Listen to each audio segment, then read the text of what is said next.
नमस्कार.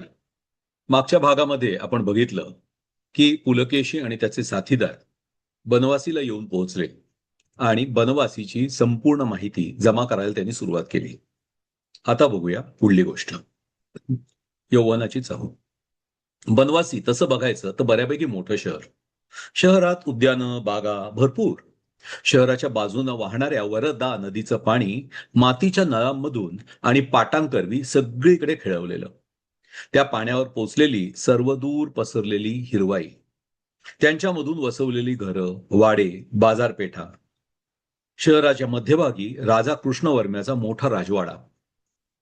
शहरात विहिरी नव्हत्याच म्हटलं तरी चालेल, कारण वरदा नदीचं असं सतत बारमाही वाहणारं पाणी उपलब्ध असताना विहिरींची गरजच नव्हती.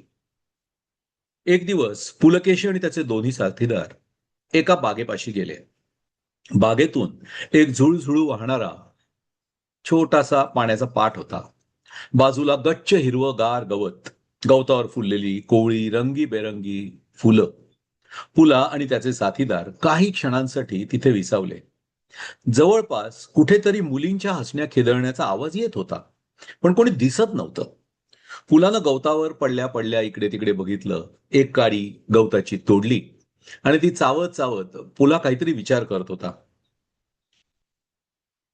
मुलींचा आवाज कुठून येतो हे त्याच्या ध्यानात येत नव्हतं, पण त्या जवळपास कुठेतरी होते एवढं निश्चित.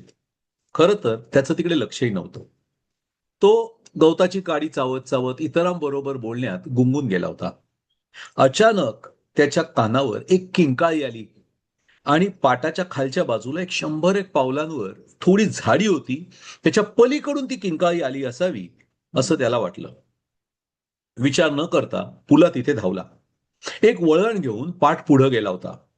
वळणाच्या पलीकडची जमीन जरा खालच्या स्तरावर होती आणि एक छोटासा धबधबा तिथे झालेला होता. पाणी जवळजवळ 1.5 पुरुष उंचीवरून खाली पडत होतं. खाली पाण्याचं एक चिमुकलं सरोवर झालेलं. त्यात पोहणारी 10-12 बदकं आणि त्यातच क्रीडा करणारा 4 तरुण मुलींचा एक घोळका. पण त्या मुली भेदरून पाण्यातल्या एका खडकाकडे पाहत होता. जास्त विचार न करता पुलानं होता तिथूनच खाली उडी घेतली आणि तो पाण्यात शिरला. धपकन पाण्यात पडलेल्या आवाजानं दचकून एका मुलीनं परत एक छोटीशी किंकाळी फोडली आणि ती पुलाकडे पाहू लागली. काय झालं विचारत पुलकेशी पुढे आला. तिनं थरथरत घाबरून त्या खडकाकडे बोट दाखवलं. पुलानं पाहिलं तर एक नाग त्या खडकावर फणा काढून उभा होता. आपली जीभ आत बाहेर करत इकडे तिकडे पाहत होता. हळुवार पावलांनी पुढे झाला. त्या नागाला पुलाची जाणीव झाली नव्हती. त्याच्या शेपटीच्या बाजूनं पुढे सरकत पुलानं एकदम झडप घातली आणि नागाची शेपटी पकडली. एका झटक्यात त्या नागाला उचलून उंच आणि दूर फेकून दिलं. गोल गोल हवेतून फिरत नाग लांब जाऊन झाडीजवळ पडला आणि सळसळत दिसेनासा झाला. पुलाचं लक्ष आता त्या मुलींकडे गेलं होतं. पाण्यात खेळताना वस्त्र ओली झालेली, अंगाला चिकटून बसलेली. त्यातून थेंब थेंब ओघळणारं पाणी टप टप आवाज करत खाली सरोवरात पडत होतं. पुलानं त्या मगाशी त्याला नाक दाखवलेल्या मुलीकडे बघितलं. साधारण त्याच्याच वयाची ती मुलगी होती. गव्हाळ वर्ण, डौलदार बांधा, रेखीव भुवया, मोठाले टपोरे डोळे, घाबरून श्वास चढलेला, त्यामुळे वर खाली होणारी छाती, भिजलेल्या वस्त्रामधून अर्धवट डोकावणारे गोलाकार. पुला स्तिमित होऊन तिच्याकडे पाहत राहिला. क्षणभर तिची आणि पुलाची नजरानजर झाली आणि संकोचून अलगद तिनं नजर खाली वळवली.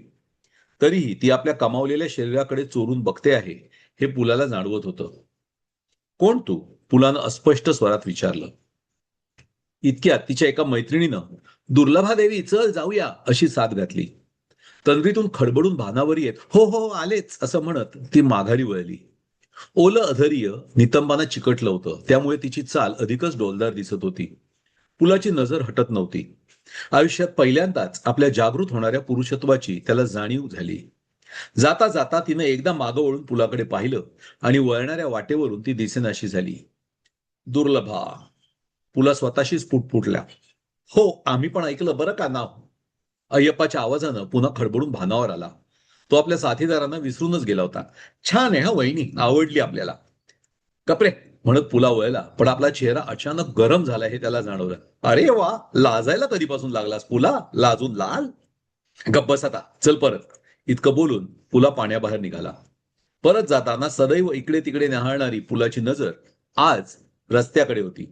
मनातून ते काळेभोर डोळे, ते भिजलेले वर खाली होणारे डौलदार उरोज हलत नव्हते. त्या दिवसापासून पुला रोज त्या उद्यानात जाऊ लागला. दुपार कल्ली की बाकी सार काही विसरून तो अय्यप्पाला घेऊन उद्यान गाठायचा. 2 दिवस असेच गेले. इतर लोक दिसत होते, पण दुर्लभा काही परत दिसली नाही. तिसऱ्या दिवशी उद्यानात जात असताना त्याची नजर बाजूच्या मैदानात गेली. एक गुरुजी लहान मुलांना तलवार चालवायला शिकवत होते. ते पाहून पुलाला आपण तलवार शिकत होतो त्याची आठवण झाली. तो स्वतःशीच हसला आणि पुढे चालू लागला. बागेत आल्यावर पुन्हा दुर्लभाची वाट पाहणं चालू झालं. मध्येच त्याच्या डोक्यात काय आलं कुणास ठाऊक, तो अय्यप्पाला म्हणाला, अय्यप्पा चल थोडे तलवारीचे हात करूया. अय्यप्पाने आपली तलवार उपसली. खणाखणी चालू झाली.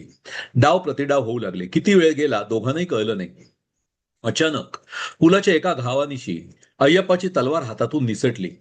तो हलणार इतक्यात पुलानं आपली तलवार त्याच्या गळ्याशी भिडवली आणि म्हणाला, अय्यप्पा मी जिंकलो. इतक्यात बाजूनं सुमधूर आवाज आला, माझ्याशी जिंकून दाखवाल? पुलानं बघितलं तर दुर्लभा उभी होती. पांढरं शुभ्र जरीची किनार असलेलं वस्त्र तिनं छातीवर बांधलं होतं. त्यावरून निळशार उत्तरीय घेतलं होतं. कमरेवर पांढऱ्या शुभ्र वस्त्राचा काचा मारलेला, त्यावरून तसंच एक निळं कटिवस्त्र. पुलाला काय बोलावं कळेना. तितक्यात दुर्लभाच म्हणाली, काय माझं आव्हान स्वीकारणार ना? मान हलवून पुलानं तलवार उचलली. अय्यप्पाची बाजूला पडलेली तलवार दुर्लभानं उचलली. पुन्हा खणाखणी सुरू झाली. पुला डावावर डाव करीत होता आणि दुर्लभा तितक्याच सहजतेनं ते चुकवीत होती. देहभान विसरून दोघे लुटूपुटूची लढाई करत होते. तिनं पायाच्या दिशेनं केलेले वार चुकवायला पुला उंच उडी मारत होता.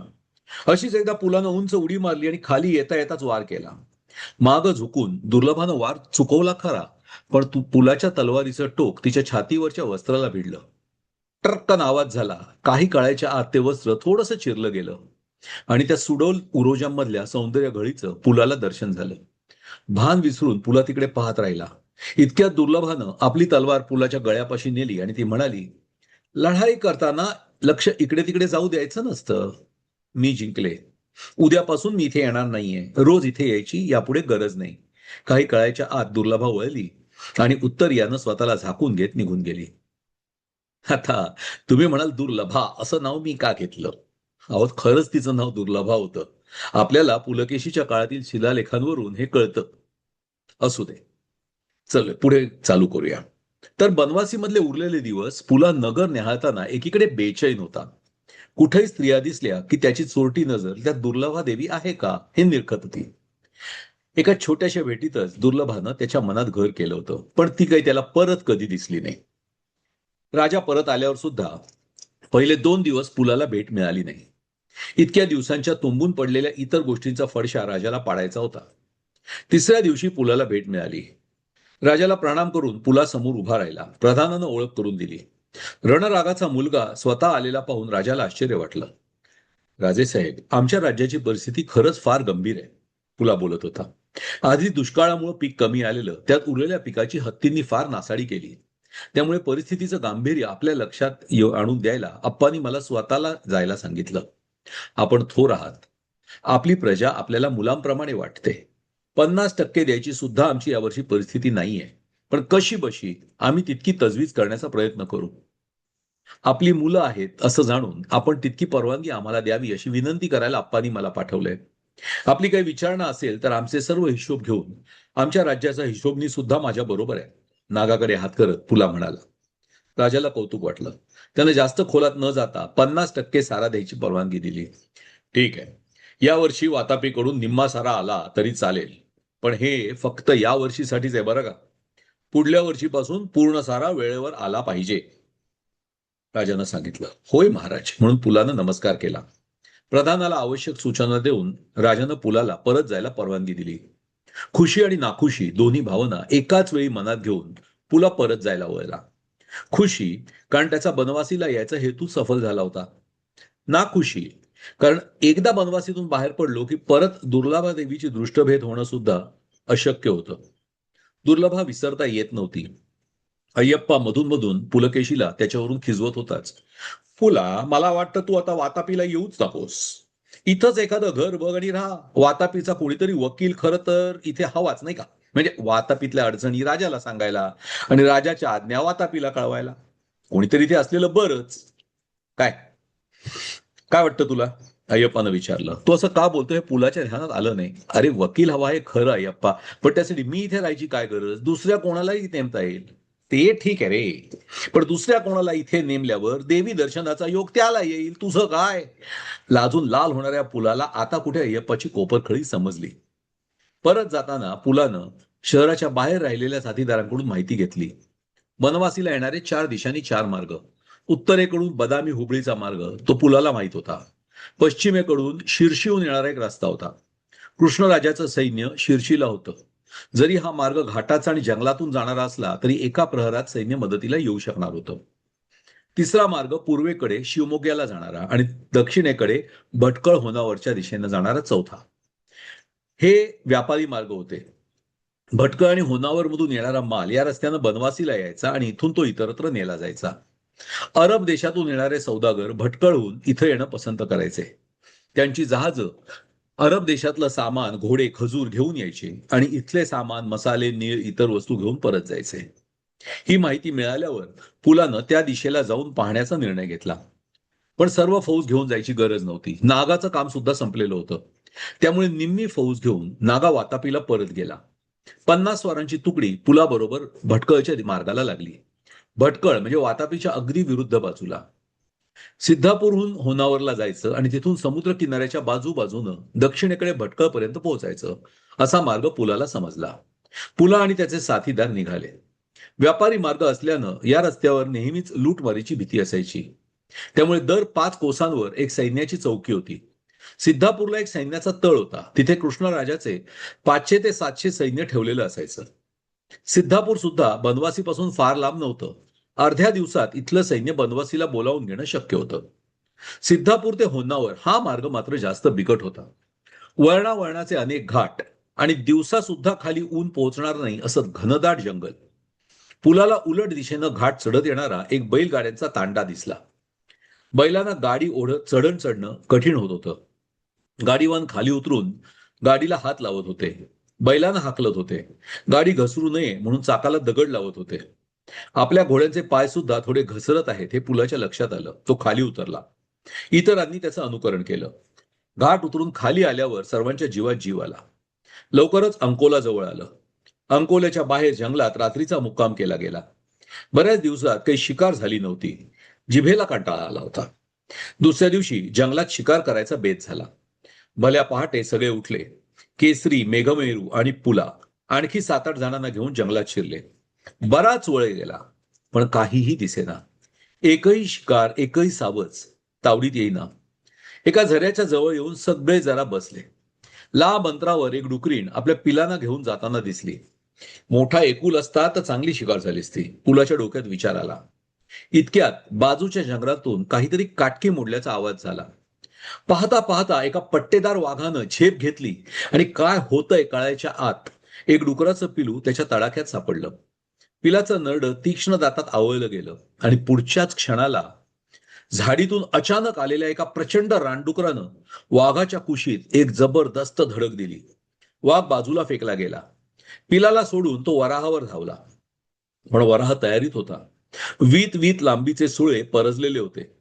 वाघाच्या पंजाचा जरी त्याला फटका बसला तरी त्यानं वाघाच्या मागच्या मांडीवर हल्ला केला. मांडी उभी चिरली गेली. सुळ्यांचा पुढचा वार वाघाच्या पोटावर झाला. पोट फाटून आतडं बाहेर लोंबायला लागलं. थोड्याच वेळात वाघ खाली पडला. त्याला काही सुधरत नव्हतं. पाय झाडत होता. पायानी गवत माती उधळली जात होती. वराहाला मारण्यासाठी केसरीनं आपल्या पहारीचा भाला उचलला पण पुलानं त्याला थांबवलं. नाही केसरी, एवढ्या मोठ्या वाघाला मारणारा पराक्रमी विजेता आहे तो. जाऊ दे त्याला. शिकार न करताच सगळे परत आले. पुलाच्या डोक्यातून वराह जात नव्हता, वाघाला लोळवणारा. हा भाग इथेच थांबूया. पुढच्या भागात भेटू लवकरच. धन्यवाद.